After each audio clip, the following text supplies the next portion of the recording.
Chapter 15. Amon woke early the next morning to make preparations to explore the caves of Enki. He took a length of rope, a warm woolen tunic, and an oil lamp he purchased in the market. As he and Dumuzi were leaving the inn, the innkeeper stumbled into Amon, knocking the lamp out of his hands and smashing it. Amon began reprimanding the woman angrily, but the wet cough that accompanied her profuse apologies, and the dark circles like bruises under her eyes told Amon that here was a woman in the grip of some horrible disease. Amon stepped hastily away, and Dumuzi quickly followed.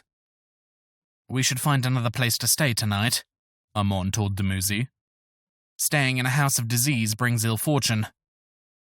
"The breath of the sick pollute the air with evil vapors," Dumuzi agreed. "We must find another inn." Amon and Dumuzi stopped by the market on their way to the caves to purchase a new lamp and their meals for the day. Dumuzi suggested that they might need more oil than one lamp could hold, so Amon bought an extra jar of oil and another lamp for Dumuzi to use if the need arose for them to separate while exploring the caves. At the caves, Amon was pleased to discover that there was a well-worn path leading far back under the bank. Oily smoke on the walls and ceilings indicated that the caves had been well explored. As they journeyed even deeper into the caves, the paths became fainter and more confused. Several paths led to dead ends. The deeper they went, the more Amon marveled at Enki's amazing handiwork in creating these caves. Great grey pillars reached from ceiling to floor, fantastical openings like mouths full of pointed teeth, and undulating rounded tunnels like throats were everywhere to be seen. Amon soon learned that they could avoid the dead ends by following the deepest flow of water through the labyrinth. The caves were wet and dripping almost everywhere, but a slow-moving stream meandered its way through the most direct tunnel. He and Dumuzi were soaked by the constant dripping ceilings and from frequent crossings of the knee-deep stream. They had refilled Amon's lamp with the oil from the jar twice, and they were beginning to discuss whether or not they ought to turn back. The path that had been so clear when they began had long since disappeared, and the going was difficult, as they had to constantly climb upward through narrower and narrower passageways, walking mostly in the middle of the shallow stream. They had just climbed another of the seemingly endless series of small, annoying waterfalls when they became aware of a loud and constant roar. Amon led the way. The waterfalls they had to climb each posed a risk of dousing the small oil flames if a slippery surface or hidden stone plunged one of them into the falling waters, as had happened to Amon twice already.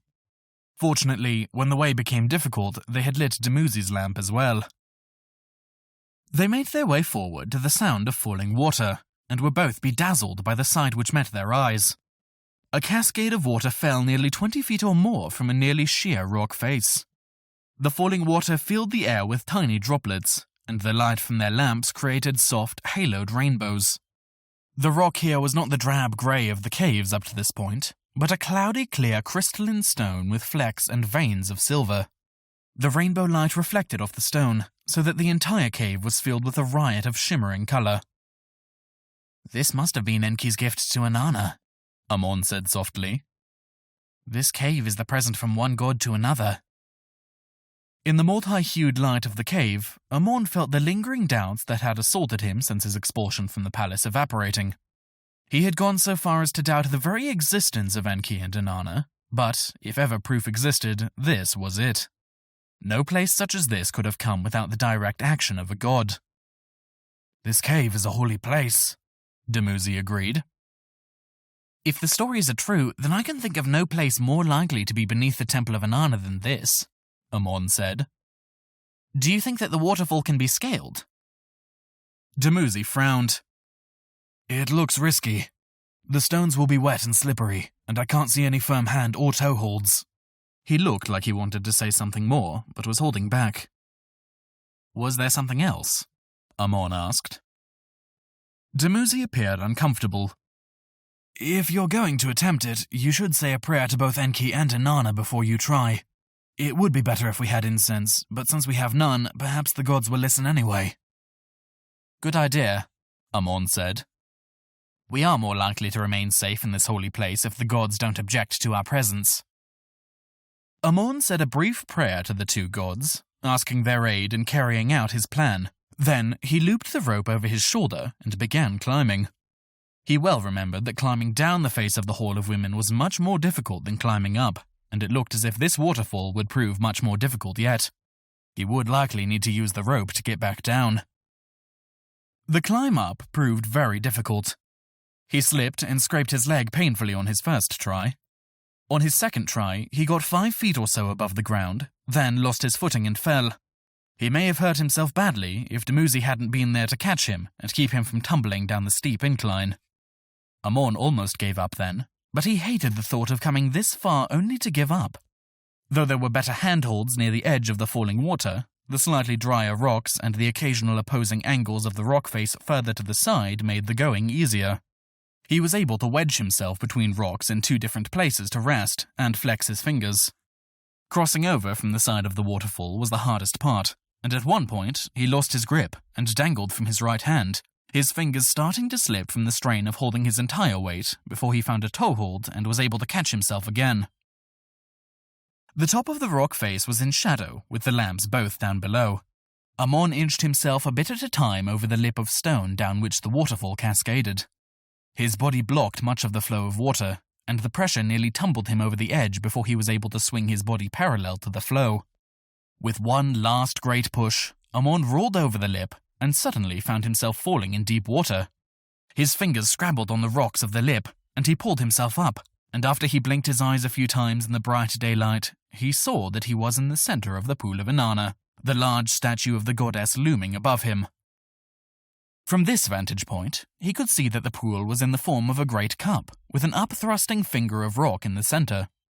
He wasn't sure just how deep it was, but it appeared that the water came in at the northern end of the pool and flowed out through a narrow fissure next to the statue.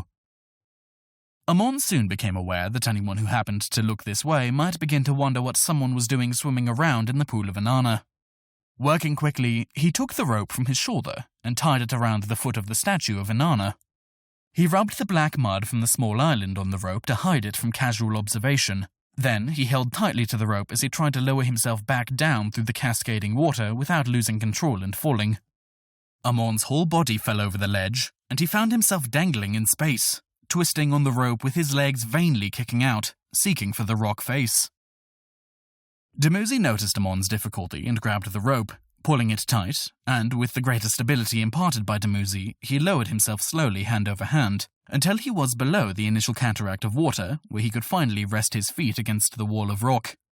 He climbed down with a combination of slippery footsteps and shoulder-wrenching jerks, as the falling water upset his balance.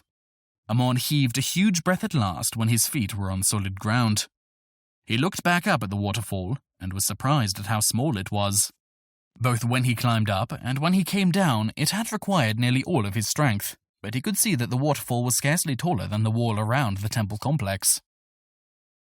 Dumuzi and Amon made their way out of the caves in much less time than it had taken them going in. The downhill slope and their certainty of the way combined to let them reach the river and return to the city before dark. Balashi had been no more successful today than he had been previously, so he was greatly cheered to hear that Amon and Dumuzi had found a way to escape both the temple and the city, though he was less excited by the difficulty of the way, as well as the fact that the entrance was so exposed. "We'll go to the caves again tomorrow, and prepare blankets, lamps, oil, and at least one more robe," Balashi said, sucking his teeth in thought. "Perhaps we can make a rope ladder to ease the way for the girls.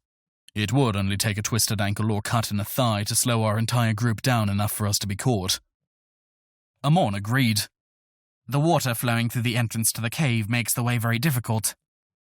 "Where will we go once we're out of the city?" Dumuzi asked. Balashi looked at Amon. "Do you still want to go on to Akkad?" he asked. "I'm not sure," Amon said. "It seems that we're likely to face the same difficulties there as we have in Uruk." "We'll face these same difficulties anywhere we go," Balashi said matter-of-factly. "What about the city of Ur?" Dumuzi asked. "I know next to nothing of Ur, save that it is famed for its great wealth," Amon replied. Dumuzi considered, then said, "It is not so different from what I have seen of Uruk, save that the temple complex is much greater. The great ziggurat built in Inanna is truly a sight to behold. There are many different tongues spoken there, and there is much trade carried on both the rivers and the sea." Ur is wealthier than Uruk, and there are many powerful and mighty princes besides the king. Ur has the benefit of an easy trip down the river by boat, whereas Akkad is much further away and will be much more difficult to reach, Balashi pointed out. If you consent to it, my prince, we will procure a boat and escape down the river to Ur. It will be a much easier trip for the women, and we are as likely to encounter allies there for your cause as we are in Akkad. Very well, Amon said. Tomorrow we should also purchase a boat and go about learning how to manage it. I want to get the girls out well before the new year, so we leave 2 days hence. The next morning, Amon awoke with his stomach roiling and his bowels sloshing. He groaned and went to use the privy, but it was already occupied. He was scarcely able to wait his turn, but at last the previous occupant left, and Amon was able to enter. He had terrible diarrhea, and each time he had decided he was done and stood up to leave, his bowels were racked with cramping pains again. He also had a great thirst, and after he finally left the privy, he got a great pitcher full of water from the public well in the courtyard that the inn shared with several other inns and houses. He frowned at the awful taste of it, poured it on the ground, and went back to the well to fill it again. When Amon returned to the room, he saw that Balashi and Dumuzi both were in a much worse state than he. They were pale and sweating, with great purpling circles under their eyes. It was then that Amon remembered the sick woman from the previous day. In their excitement, they had forgotten to find another place to stay, and now they were all ill. Amon helped first Dumuzi, then Balashi to sit up and drink the water he had brought. Balashi complained that the water tasted foul. Amon tried a cup of the stuff, and then poured it out on the ground. It tasted of human waste. He left the room, meaning to go fetch water from a different well, but he had to sprint to the privy before he even made it to the door. Amon was at last able to make a trip to a well further away, whose water was sweet and clear, but Balashi and Dumuzi drank it all up shortly after he returned, and the cramping in Amon's bowels was so bad that he could not go back for more. His thirst grew worse and worse, so that at last he crawled to the door, calling out for help in a croaking voice. He heard a couple of groans elsewhere in the inn, but no one answered his calls for help. When he opened the door, there was no one to be seen in the courtyard. Amon called and called, but the only one who heard him was a young boy. Amon promised him a silver shekel if only he would bring a pitcher of water. The boy approached cautiously when Amon coaxed him with a finger, but he suddenly turned away and fled. Amon scarcely had the strength to return to his room. It took him a long time to crawl down the short hallway. He must have passed out at some point, for when he came to himself, crawled the last few feet to his room and opened the door, the smell of corruption and filth was so strong that he turned and vomited. Balashi and Dumuzi both were lying in pools of filth. Amon heaved himself onto his pallet with an effort and tried to think what to do, but nothing came to his mind, and after a time he lost consciousness. He dreamed of sweet, clear water. His dreams brought him memories of mountain springs he had drunk from with his father when hunting gazelle, or of the vast Euphrates River rushing by with an unbelievable quantity of water, of the water of life with the mineral taste from deep within the earth, in the secret place beneath the palace of Eridu, and of the crisp, cool water flowing over his skin in a kaleidoscope of color at the waterfall in the caves of Enki. Amon woke and felt as if he were on fire. He burned with a fever, and his tongue was swollen and sticky. He tried to call out to Balashi and Dumuzi, but they did not reply. He flopped himself over on the pallet and reached his hand out to touch his bodyguard. Balashi tipped his head slightly to look at him, his eyes dark and sunken. Amon remembered then that they had water here in the room. They had brought a pitcher full of the water of life from the pool in Eridu. He had meant to give it to Arya and Iltani. Summoning the last reserves of his strength, Amon crawled to the corner of their room, where the pitcher sat next to a piece of woolen cloth which wrapped the fruit of life they had brought. Amon slowly brought the pitcher next to him, propped himself up on one elbow and swallowed a mouthful of water. The water seemed to infuse him with increased strength, and he drank more, and then even more. Some minutes later, he felt a little better. He unwrapped the fruit and took a small bite, and then he turned to help his friends. He had enough strength to sit up now, and he took a cup, filled it with water, and tipped up Balashi's head so he could pour a trickle of the liquid down his throat. Balashi sputtered and choked on the first mouthful, but Amon tried again after he stopped coughing, and Balashi was able to swallow first one and then 2 more mouthfuls. Amon crawled to the other side of the room where Dumuzi lay. He tipped Dumuzi's head back and poured water into his mouth, but the water just trickled back out onto his tunic. He tried again, but Dumuzi did not respond. It was then that Amon noticed that Dumuzi's chest was not moving. Amon put his hand on Dumuzi's forehead. It was much colder than it should have been. Dumuzi was dead. Amon collapsed back on his pallet, numb with sickness and sorrow. Dumuzi had risked his own life to save Amon. Amon had given him the fruit and water of life. He should have lived for another 100 years or more. Solid Dumuzi had never complained or argued. He just quietly went about doing whatever was asked of him. And now he was gone. Inexplicably, suddenly gone. Amon felt a strong need to say something profound to commemorate Dumuzi's life. He wanted to build a wall with words between himself and the senselessness and suddenness of Dumuzi's death. A small fire burned in his belly from the fruit he had eaten. He used the strength of that fire to sit up and think. As he thought, he gave more of the water to Balashi, then a small piece of the fruit. The only thing appropriate he could come up with to memorialize Dumuzi were a few lines he remembered from the Epic of Gilgamesh. "Now what is this sleep which has seized you? You have turned dark and do not hear me. Your eyes do not move. I touch your heart, but it beats no longer." Amon closed his friend's eyes and pulled his blanket over him. "Seek out my father in the underworld," Amon told him. "You were ever a faithful soldier. He will be glad to see you again. Tell him that his son will yet avenge his death." It took another day for Amon to feel well enough to stagger out of the inn in search of food and water for Balashi. There were flies buzzing all around the inn, and dead bodies were rotting in each of the rooms. Amon moved Balashi to an inn 3 streets south and explained away Balashi's staggering as drunkenness to the innkeeper. Balashi could eat almost nothing, but he had a prodigious thirst, and Amon had to constantly bring him water. Amon sought out an Asu, an herbalist whose concoctions might aid Balashi's recovery. The Asu were all to be found near the temple. Amon chose a prosperous-looking place, reasoning that a better Asu would make more money than the untrustworthy ones. When he entered the shop, he was immediately struck by 1,000 different smells, some familiar, and some resembling nothing he had ever smelled before. His first impression was one of vitality and life. There were dried herbs hanging from the rafters everywhere, and shelves full of various stoppered jars that Amon assumed must contain tinctures and oils. "May I help you?" an ancient-looking, small, wrinkled man with grey hair and a spry manner asked. After Amon described Balashi's symptoms, the man looked grave. "It is the water sickness," he told him. "First and foremost, you must ensure that your friend is drinking a great quantity of pure, clean water." "I didn't think it possible for a man to drink as much water as I have given Balashi," Amon told the herbalist. "At least, not without bursting." "That is good," the herbalist said approvingly. "Keep him drinking as much as he can take. He must eat as well, but nothing too strong. Some good mild broth to start with." As the herbalist spoke, he walked over to a shelf and began searching for something.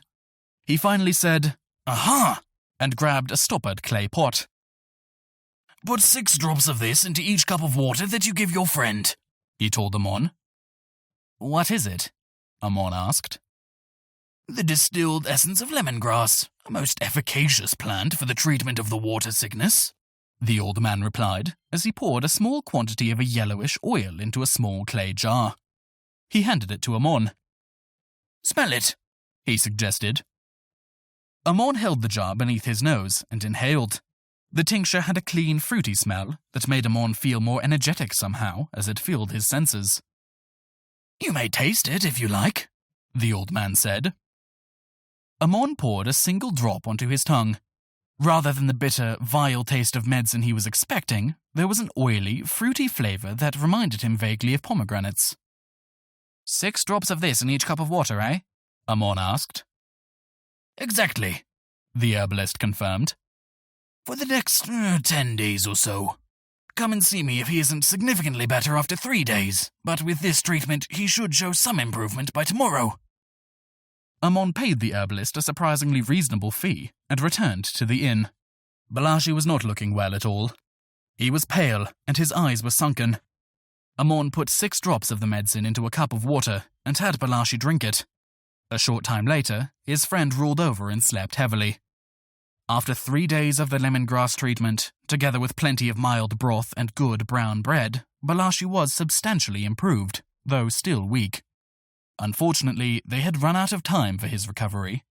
It was the day of the New Year feast, and if Amon did not get the girls out of the temple today, he may as well never see either one of them again. "Perhaps we should just go straight into the temple with no disguise or pretense," Amon said.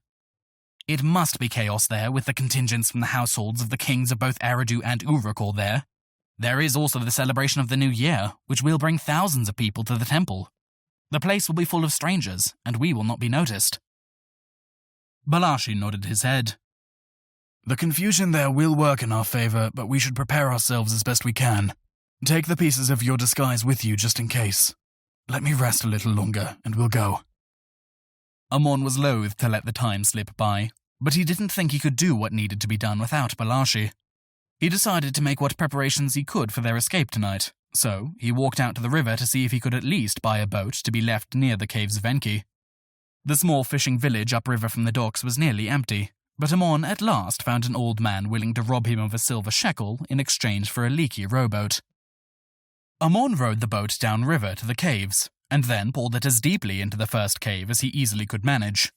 When he returned to the city, the streets were packed with both the inhabitants of the city as well as the people from the countryside turning out for the fertility festival. Amon collected Balashi from the inn, and the two of them made their way to the temple. The streets became more and more densely packed the closer they got, so that it became nearly impossible to move when they were yet far away from the main gate. Amon and Balashi elbowed and pushed and shoved until they at last approached the alcove in the temple wall where Amon had entered the temple complex with the help of Balashi and Dumuzi. No amount of pushing and elbowing could get them any closer. They heard the crowd cheer inside the temple when the high priestess appeared before them in her full regalia. They heard the crowd repeating the words for the ritual sacrifice of the bulls. Amon was nearly beside himself with the urgent need to get into the temple and do something. At last, he could bear it no longer. He looked around for the biggest, strongest men he could find. Making his way over to them, he explained, "My friend and I have come all the way from Akkad to celebrate the Feast of Inanna during the New Year. Our entire trip will have been in vain if we don't get inside the temple. I will give you each a silver shekel to get us over the wall there and then allow us to climb up your backs and over the wall." One big man looked at the other and then shrugged. 2 silver shekels seems a high price to pay for a ladder, but I'm willing." The 2 bruisers easily made a path over to the wall. Then the one climbed on the other's shoulders, and Amon scrambled up their backs to the top of the wall. He handed the man on top 2 silver shekels. Then Balashi climbed up the 2 men slowly and ponderously. Amon helped him to the top of the wall, then hung by his fingertips and dropped down on the other side. Balashi had a harder time dropping, and he fell heavily to the ground when he landed. Amon helped him to his feet, and then peeked around the corner of the building.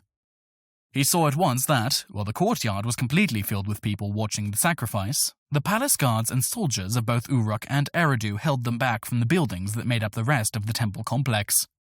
The sun was already dipping below the horizon, and the priest was just finishing up the ritual. The high priestess was escorted by 2 soldiers before and 2 behind down a corridor through the middle of the crowd. The king of Uruk, in his full regalia, followed slowly behind. Amon saw that they were making their way toward a building he had never entered yet. Amon ducked back behind the building and put on his temple priestess disguise as quickly as he might, then ran along behind the buildings until he came to the one where the king was just entering. Balashi arrived a moment later. "What are you planning on doing?" he asked mildly. "I think maybe you'll run in yelling something about my lady needing to anoint the bed with sweet-smelling oils. I'm sure they've spent half the day getting the room ready, so that shouldn't be too far-fetched. Once I'm in, I guess I'll have to wait for the happy couple, then stab the king to the heart without making a sound. I'm not really sure what I'll do after that," Amon said. "Well thought out, as always," Balashi replied. "Shall I follow behind you to kill the dozen guards who will swarm over you?" "That would be great," Amon commented as he entered the back door of the building. "Oils!" Amon wailed in a high falsetto. "My lady needs sweet-smelling oils to anoint her bed." He hurried past a half-dozen women, who looked at him askance as he passed, He noticed that one of his pomegranates was about 6 inches lower than the other. Well, nothing for it but to press on. He hurried to the stairs and began climbing them, surreptitiously readjusting his pomegranate as he went. On the second floor, he paused, jaw dropping open. There were 2 bodies to either side of the stairs. Guards, both of them with their throats cut. A third body, this one a priestess, was lying in the middle of the hallway just a few feet away. With his heart suddenly in his throat and his mouth going dry, he ran down the hallway, trying to determine which room Iltani would be in. There was a blood-curdling scream just up ahead. Amon burst into a bedchamber and immediately stumbled over another body. He careened into a man who was standing over the body, knocking him to the floor. Amon pushed himself to his feet, reaching for Balashi's dagger in his pocket, only to notice that he had left the dagger in his robe when he changed. The man he had stumbled into was slower to stand up. Amon had no time to think. The dead bodies in the hallway proved that whoever this was, he was a killer, and so Amon kicked him as hard as he could in the ribs, and then kicked him again and again. The man groaned and curled into a ball. A gasp from the other side of the bed caused Amon to look up. Iltani was struggling with a man carrying a dagger in one hand. Amon could see that, in a moment or two, he would tear his hand free of Iltani's grasp and stab her. Amon took 2 steps, then launched himself across the bed at the man, tackling him to the floor. A moment later, he felt a burning pain in his side as the man sliced the dagger across his ribs. With Amon pinning the man's arms to his side, he couldn't bring the dagger to bear for a stab, but Amon couldn't stop him from slicing him up, so he released his grip and kicked out as he rolled away. Amon and the other man got to their feet at the same time. Amon could feel wet spreading swiftly across the dress he was wearing. He sensed the man he had kicked in the ribs closing in from his right. Another ear-piercing scream from Iltani caused both attackers to glance at her. Amon took advantage of the brief distraction to attack the man to his right. He kicked out with his foot, catching the man in the wrist and knocking the hand bearing the dagger away. The man in front of him stepped forward, stabbing with his dagger, but Iltani, who was still beside him, kicked out and caught him in the knee as he stabbed, so that his aim was spoiled and he stumbled, his head bending low as he struggled to stay on his feet. Amon brought his knee up and caught the man in the nose with a satisfying crunching sound. The man recoiled, staggering backwards. Amon unleashed the most vicious kick of his entire life, catching the man square in the crotch with all of his might. The man dropped to the floor with a strangled groan. Amon turned back to his right, but instead of an armed foe, he saw a dead corpse, and Balashi standing over it with his bronze knife. Balashi quickly dispatched the other man, then surveyed the room. "Is this the king of Uruk?" Balashi asked Iltani, motioning to the dead body Amon had stumbled over. She nodded, apparently too shocked to speak. Balashi looked at Amon and noticed the spreading blood. "Lie quietly on the bed," he ordered. Amon did as he was told, suddenly light-headed as the rush of battle fury subsided.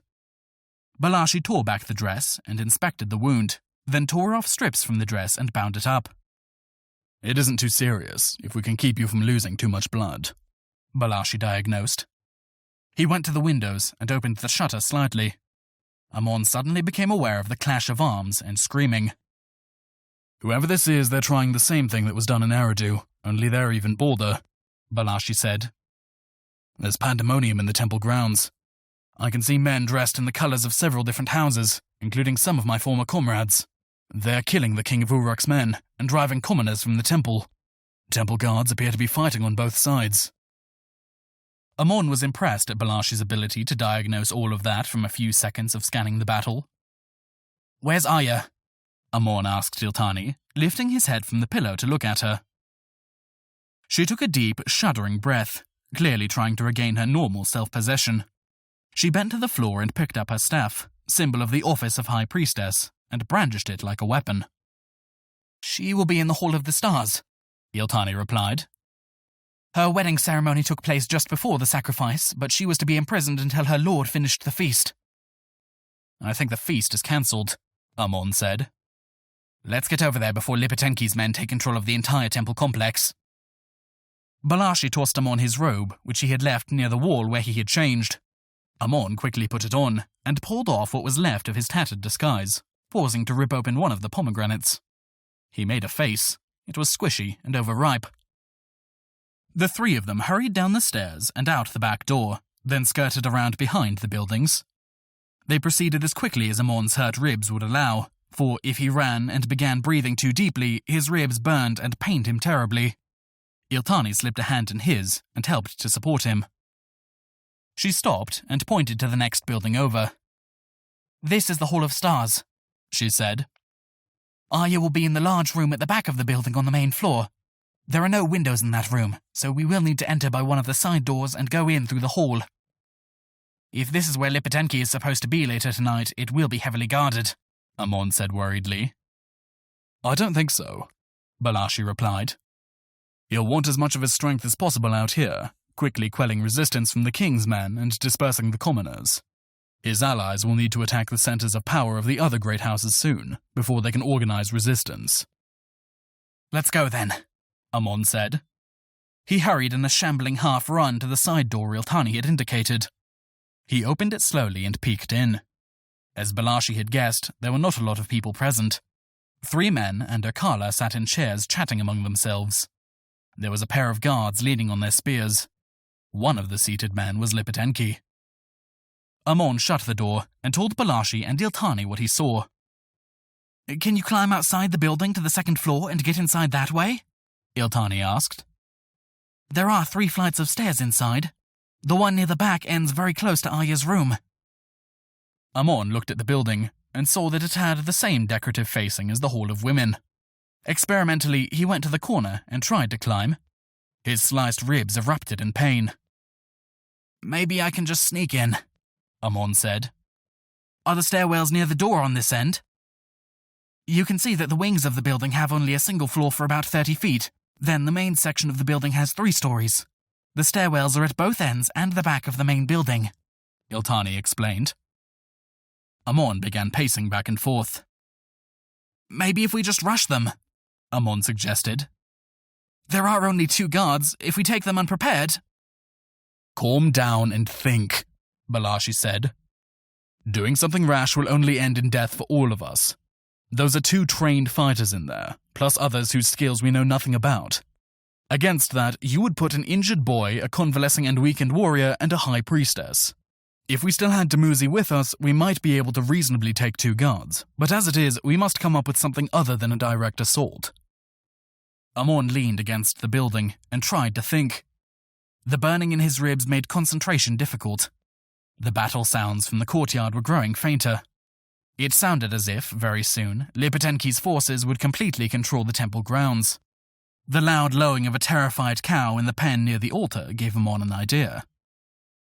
"Iltani, does the temple have its own laying hens and milk cows?" Amon asked. Yes, of course. There's a small pasture just there." Iltani pointed into the growing darkness. Amon could just make out a paddock and a low chicken coop. "Okay, what if you and Iltani get a few chickens and a cow?" Amon said to Balashi. "Bring them to the opposite wing of the building, drive the cow and release the chickens in through the door, then run back around to this side. Meanwhile, I'll take advantage of the distraction to run to the nearest stairwell, go around to where Arya is being held and release her. We'll go up to the second floor and wait for an opportunity to sneak out." "That's a ridiculous plan," Balashi said. "You think the guards won't wonder why someone let a bunch of chickens and a cow into the building?" "Oh, they may wonder," Amon said. "But if we're already gone, it will be too late." "No," Balashi said. "We need to come up with something better." "I don't really have any other ideas," Amon said. "It's pretty much this or nothing." Balashi looked at Iltani. Iltani shrugged. "Let's do it," Amon urged. Balashi sighed in resignation. A short time later, as Amon was peeking through a crack in the door, he saw the door at the other end of the hall open and a cow come in, followed by 4 chickens which were tossed in carelessly and immediately began clucking in protest. 6 heads all immediately swiveled to look at the animals. Amon, anticipating their reaction, had already stepped through the door and made his way as quickly as possible to the stairwell and began climbing. No cry of alarm followed him, so he assumed he hadn't been seen and made his way upstairs, down the hallway, and down the other flight of stairs. At the bottom of the stairs, he peeked around the corner and checked to see if the way was clear. There was a barred door nearly directly across the hallway from the stairs. There was a chair beside the door, but no guard was seated there.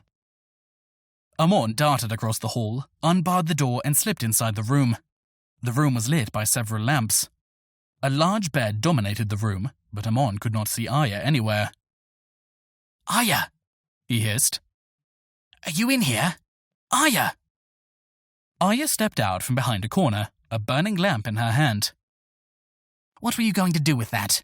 Point out the priest's less attractive attributes by the light of the lamp?" Amon asked. "That was weak and not even a little bit funny," Aya replied. "I would reprimand you, but if you're here to rescue me, then I can overlook your lack of wit. Let's go." "Your wish is my command," Amon said. He opened the door and poked his head out. "Oh, Enki," Amon cursed as he quickly pulled back. "The priest is coming, and he's got a couple of guards with him." Aya's eyes went wide. "Lie on the bed and be attractive and compliant," Amon said. "We need to make the guards leave you alone with the priest. Make that happen and then leave the rest to me." Amon made as if to hide under the bed. "Not under there, you fool," Aya hissed. "If he has guards with him, they will search the room. Your only chance is to be somewhere they won't look." Amon glanced around the room. There was a table with a pitcher of water, several alcoves with burning lamps, and an open wardrobe with sheets and blankets and a couple of dresses. There was nothing else in the room. "People rarely look up, especially indoors," Aya said. "Wedge yourself against the two walls here. I'll get rid of them as quickly as I may." Amon looked at the small alcove where Aya had previously concealed herself. It was created as the wall of the short entrance hallway wrapped around into the bedchamber. Amon pushed against the wall with his hands, and then set his feet against the opposite wall. He found that he could climb it fairly easily, but as soon as he put strain on his injured ribs, they jolted him in protest. But he was out of time, so he gritted his teeth and climbed. Aya blew out the lamp in the alcove and jumped on the bed just as the door opened. A guard came in, then another, and finally Lipitanki. "Oh, you're here at last," Aya purred as the guards quickly searched the room. As Aya had predicted, the first guard knelt down and looked under the bed, while the other stepped around the short wall and checked the alcove, followed by the wardrobe. Amon was directly above the guard. He closed his eyes and uttered a quick prayer to Inanna that his blood wouldn't drip on the guard's head. "There's no one here, Your Majesty," the first guard said. Lipitanki turned to Aya. "You haven't had any, unexpected visitors in here, have you, my duckling?" the fat priest asked. "Your guard swears he left the room barred and locked, but just now the bar was out of place." "There's only one very expected and much-awaited visitor," she replied in a sultry voice. "Your father told me you weren't in favor of this match," Lipitanki said. "Have you had a change of heart?" "I am not in favor of my father treating me like a prize heifer to be used to buy political favors," Aya said, with some heat in her voice. "But I am very much in favor of becoming queen of the most ancient and revered city in the world." Amon's arms began shaking, and he felt liquid seeping around the bandage.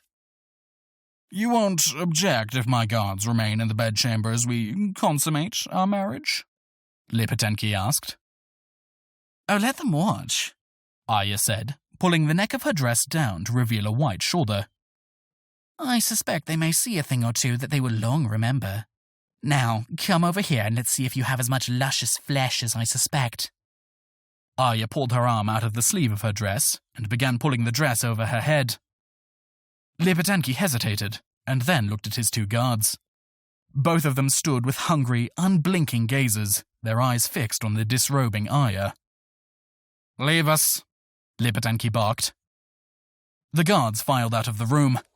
Amon's strength left him, and he dropped to the floor just as the door banged shut with excessive force, the guards miffed at being denied their entertainment. Lipitanki pulled open his robe.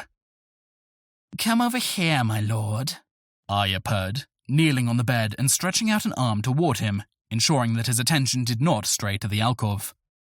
Amon stood, drawing Balashi's bronze dagger from a pocket in his robe. The priest reached for Aya, taking her fingers in his as she leaned back, drawing him onto the bed. In the songs, the heroes always called out to their opponents, recounting their crimes and explaining why they deserved to die. In the songs, wounds slowed the hero not at all, and pain was only ever emotional, felt for a falling comrade or a tragic dead lover. This was not a song. Amon felt battered and weak, and was more than a little sickened by what he must do, but he knew he must do it, and quickly, before the opportunity passed. He stepped behind the priest and grasped his head with one hand, while drawing the dagger across his throat with the other. The priest's throat was unexpectedly thick, and Amon had to make a sawing motion to strike a fatal wound as the priest gurgled and struggled. Amon was not ready for how much blood there was, nor the sick feeling that lodged in the pit of his stomach as he saw the results of his handiwork. Aya used her dress to clean herself off, and then quickly put on a clean one from the wardrobe. Amon stood staring at the man who had caused so much death and suffering both for him personally and many others. He had no sense of triumph, just a sense of relief mixed with a sick feeling in his gut. Aya came to him then and clutched him to her, a stifled sob escaping her throat. Amon held her briefly and closed his eyes. He heaved a shuddering sigh, pulled Aya even tighter for a moment, then released her and took her hand. Together, the two of them darted across the hallway and up the stairs.